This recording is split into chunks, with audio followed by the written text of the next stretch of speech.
This video shows how to create a local parts order, their goods receipt and incoming invoice posting. Type ME21N and press enter. Click the button to open the drop-down list. Select and click Local Parts Order. Enter Purchase Organization, Purchase Group and Company Code. Enter the vendor details and press enter. Enter the following details and press enter. Repeat for all the materials. The scroll bar is used to display the desired screen area. Click. Click. Local parts order for 1,500,000,2166 has been successfully created. Once you receive the material, go to MBIGO for goods received.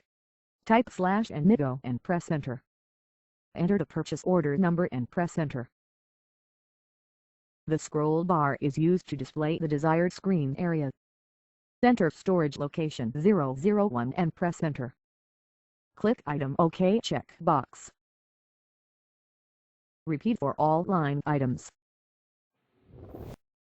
Click on Post. Now, we will post the incoming invoice. Type /Admiro and press enter.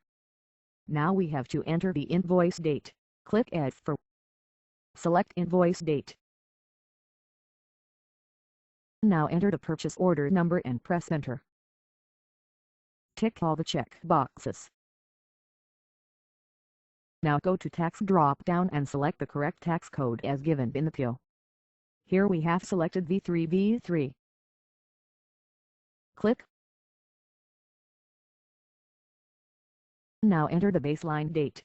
Baseline date is the date from which the terms of payment apply. Tick the Calculate Tax check box.